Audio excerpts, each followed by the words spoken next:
대손 실적률 볼까요? 어, 옛날에 공부를 하기는 했어요. 대손 실적률에 대해서. 근데 이거는 업무를 하면서 대손 실적률이라는 게 그 세무조정 그 프로그램에 대손 실적률이 있어요. 근데 이거 어떻게 구하지? 별로 구하고 싶지 않아. 그냥 1%만 하고 싶은 거죠. 그래서 1%만 다들 알고 있는 거예요. 근데 둘 중에 큰 거라고 했는데 대손 실적률을 구할 수 있으면 아까 이제 합리적인 방법으로 구하라고 했죠. 구할 수 있으면 구하시면 돼요.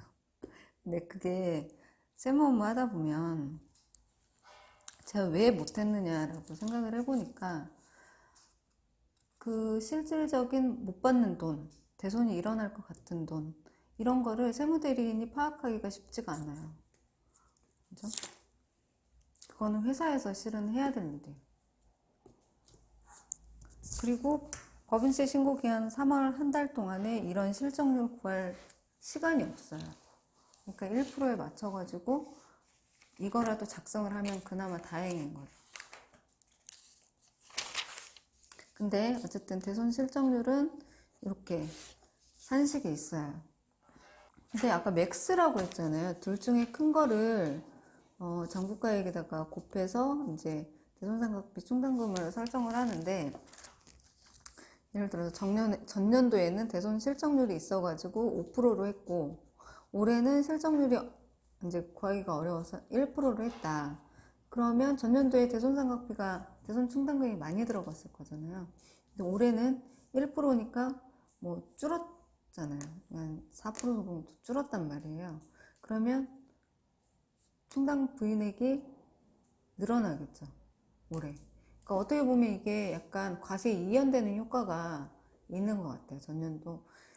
근데 우리들이 하는 업체들이 이제 외상매출금이 그렇게 많지가 않으니까 1% 해봐야 1억 외상매출금 있으면 100만 원 생각이잖아요. 무슨 충당금이잖아요. 근데 좀 매출 채권이 많은 데들, 이런 채권들이 많은 데, 뭐 100억, 1000억 이런 데들은 그 금액이 크겠죠.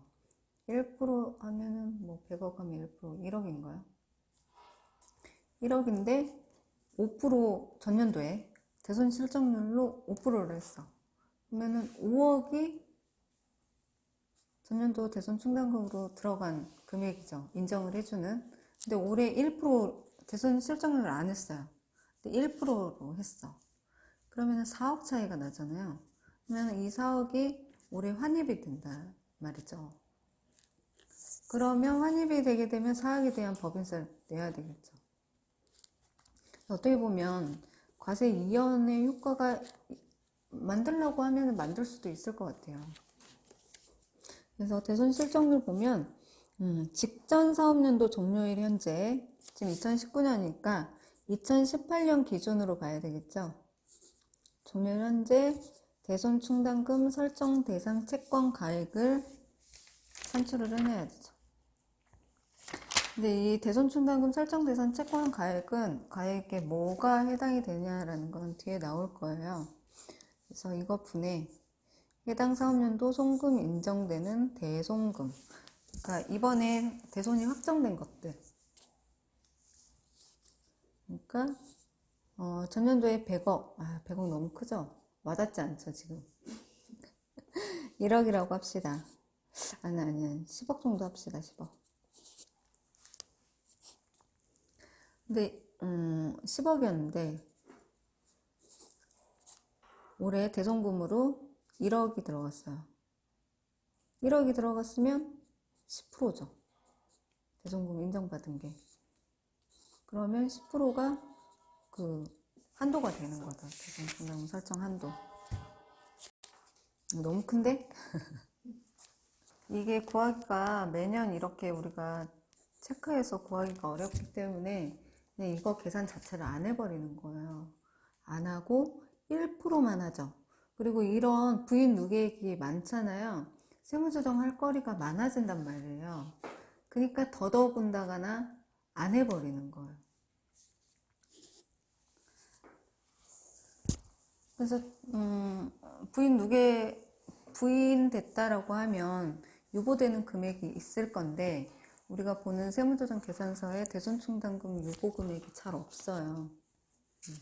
만약에 1% 설정을 해놨는데 다음 연도에 1%보다 넘는 금액이 대손금이 확정이 됐어요. 그러면 기존에 있던 충당금, 대손충당금을 상계하고 나머지를 다 대손상각비로 비용 처리를 해버리거든요. 그리고 실질적으로 대손 요건에 맞지 않는 것들은 대손충당금으로 대손상각비로 대체도 안 해요. 우리가 세법에 맞게 재무제표를 만들고 있단 말이죠. 근데 기업회계 기준에서 그게 실질적으로 못 받는 돈이다 라고 하면 재무상태표에서 외상매출금을 빼줘야죠. 합리적인 기준으로 해서 대손 요건에 그 기업회계 기준에 맞는 대손금이었다라고 하면 빼줘야 되는데, 빼줄 때 붕괴가 이렇게 되는 거예요. 차변의 대손상각비, 대손충당이 없었다라고 하면 차변의 대손상각비, 대변의 외상매출금 이렇게 될 건데, 대손상각비로 들어가게 되면 당기순이익이 줄어들잖아요. 그러니까 법인세를 줄인단 말이에요. 그러니까 법인세법에 맞지 않는 대손상각비, 대손충당금, 대손금들은 세무조정을 해버리는 거죠. 그러니까 세법에 맞지 않는 대손금 설정이나 이런 것들을 우리가 하지 않아요. 그걸 해버리면 세무조정이 너무 복잡해지니까. 그래서 외상매출금은 그냥 계속 놔두는 거죠. 그리고 원래는 매년마다 외상매출금 이런 거에서 못 받는 돈을, 정말 못 받을 게 확정이 된 돈은 정리를 해줘야 돼요. 그때그때. 근데 결산하기가 너무 바쁘고 이거에 대해서 이제 잘 모르기도 하니까 업체한테 여기 못 받은 돈이, 여기 외상매출금이 이거 남는데 이게 맞냐라고 해서 그냥 넘어가는 거죠. 실은 거래처 원장을 보면서 한 6개월 이상 못 받은 돈이 있다. 근데 앞으로도 못 받을 것 같다 느낌이 오는 거래처 원장이 있단 말이에요. 그럼 여기는 어떻게 되는 거냐? 라고 물어볼 수도 있고, 거기 폐업을 했다던가 아니면 대표자가 사망을 했다던가 이런 사유가 있어서 계속 앞으로도 못 받을 돈이 발생을 할 수 있어요. 근데 그거조차 물어볼 시간도 없죠, 실은. 그래서 그런 거 정리를 안 해주다 보니까 외상매출금이 계속 남게 되죠. 근데 이 대손금은 그 대손이 확정된 시기에 장부에다 반영을 해줘야 돼요. 그렇지 않으면 예를 들어서 2017년도 대손 확정이 된 건데 내가 2019년도에 와서 보니까 이거는 대손금이에요. 이거를 지금 처리하게 되면 2019년도 비용으로 들어가 버리게 되죠. 맞지 않죠. 시점 귀속이 17년으로 해줘야 되는 건데, 그러니까 이런 거를 인정을 해주지 않는단 말이죠. 그러니까 그때그때 원래 외상매출금에 대해서 못 받는 돈들, 그런 것들은 다 반영을 해줘야 되는 거고, 어음 같은 경우는 부도가 나면, 그래도 어음은 좀 나아요. 어음은 부도가 되면 이제 그 부도 내역이 있으니까 그 부가가치세 수정신고하기도 쉽거든요. 확실한 자료가 있으니까. 근데 외상매출금 같은 경우는 좀 이따 나오는데, 원래 원칙이 대손이 확정이 되면 부가가치세부터 경정신고를 해야 되죠. 아니면 확정신고 기간에 이거 대손세액이다라고 해서 신고를 같이 해줘야 되는 거죠. 근데 부가가치세 신고 우리 알다시피 그런 거 별로 신경을 쓰지 않아요. 그죠? 그나마 이제 회사랑 커뮤니케이션이 좀 되면 우리 이거 부도 났어요 라고 회사에서 알려주는 경우는 있어요. 그러면 이거 확정신고 때 대손세액 공제로 부가세 환급받아야 되겠다 라고 이제 알고 있으면 그걸 반영을 할 수 있는데, 회사에서 부도가 났어도 얘기를 하지 않으면 그걸 알 수가 없죠. 그렇죠? 그래서 원래 선행은 부가가치세부터 환급, 대손세액 공제로 환급을 받고, 그 다음에 예를 들어서 1억짜리가 대손이 났어요. 그러면 거의 1,000만 원 정도는 부가세를 환급받을 수 있는 거잖아요.